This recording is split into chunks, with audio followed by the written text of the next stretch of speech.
So the backup mate hypothesis I thought was very interesting. Interesting in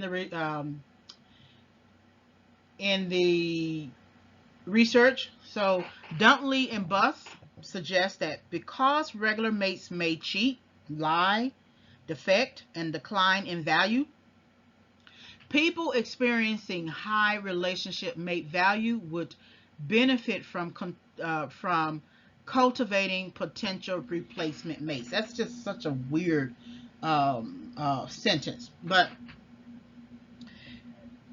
it's, I guess, this whole idea that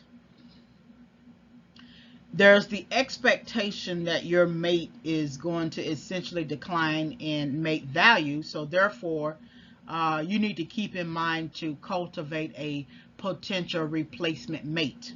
Okay.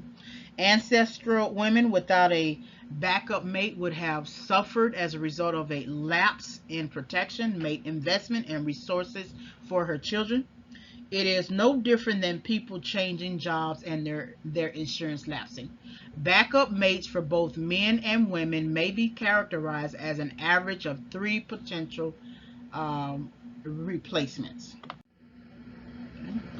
Both sexes report that knowledge of their backup mate becoming involved with someone else would cause them to be upset. So this is a partner who's already made it to someone else, and then they are cultivating a backup mate, and that backup mate would be upset if their backup mate got involved with someone else. Just as strange as, I don't know.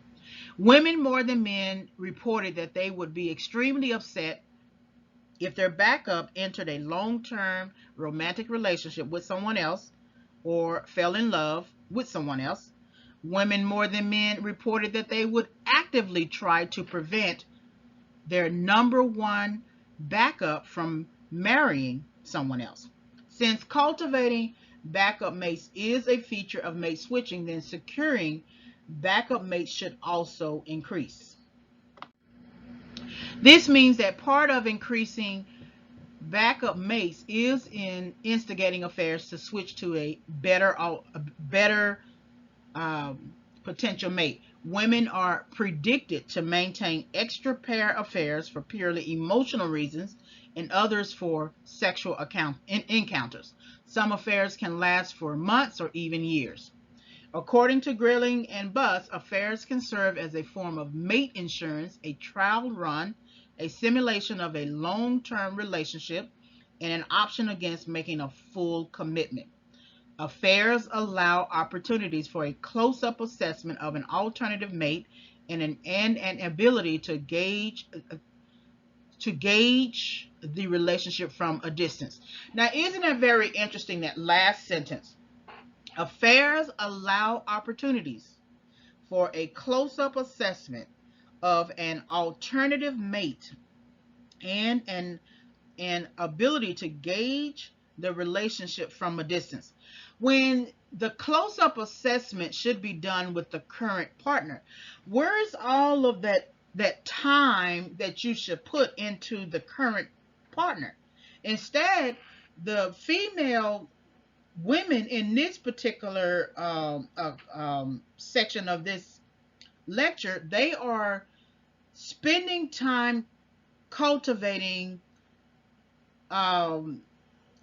potential alternatives,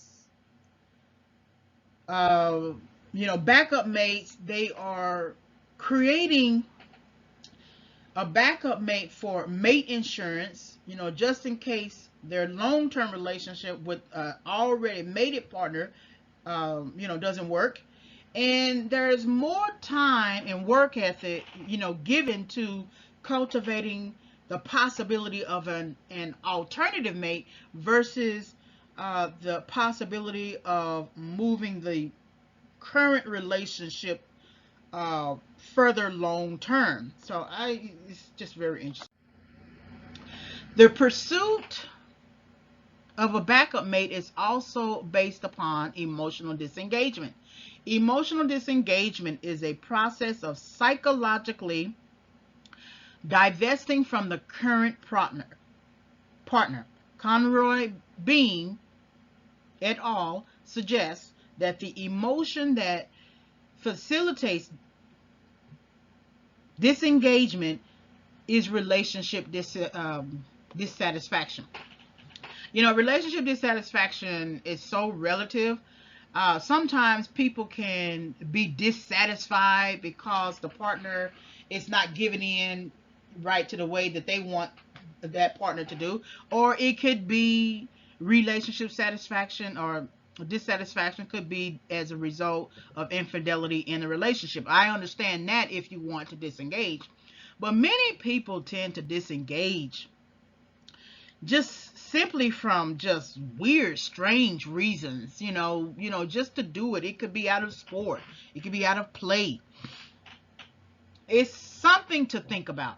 Emotional disengagement leads to switching mates, which further leads to exiting a mateship. The existing mate may resist a breakup and deploy tactics to prevent it. These include ratcheting up the benefits of staying or threatening to inflict costs for leaving. Exiting a mateship creates adaptive problems such as minimizing costs inflicted by the ejected partner. The following tactics are standard, so these are sort of like cost inflicting behaviors. Cliche, it's not you, it's me. This minimizes rage motivated vengeance. They might convert the romantic relationship to a friendship. This minimizes retaliation by the ex. They might continue to provide sexual favors to an ex to minimize costs and attempt to redirect his sexual attention to another woman. An additional adaptive problem is one that requires minimizing damage to social reputation as an extension to perceived mate value. The one who initiates the breakup is the one who has higher mate value. That's why oftentimes, if someone is marrying another person, they are suggesting to you that that other person is the one of higher mate value, and they are basically paralleling their mate value with their perceived mate value. So you might have A, B, C. You have A and B, which is you and your partner, and the partner B, right, decides to go with A. With C. Well, there is the assumption that if they decided to leave you and go with another person, that that person is of a higher mate value than you, and and and and because that man might leave, or the woman in this section might leave her husband to go with another man, she assumes that she too is of higher mate value. So it's like two higher mate value people need to be together as the assumption. So the one who initiates the breakup is the one who has higher mate value. Mates often compete psychologically regarding who rejected them, overclaiming their ability as perceived ejector versus ejected.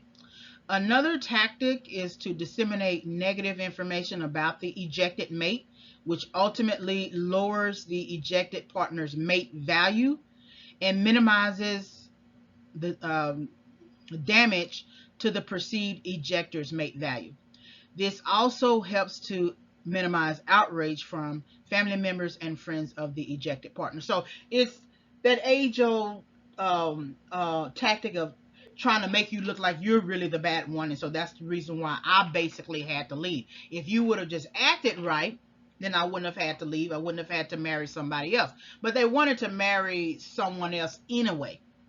So what they do is they try to justify that decision.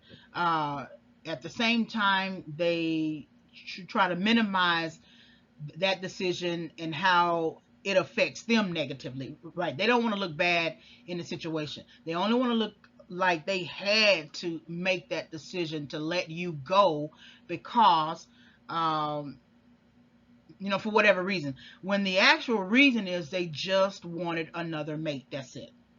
An additional adaptive problem involves the children at post-war breakup. Ejected partners or exes resist continuing investment, preferring to use resources for securing new mates.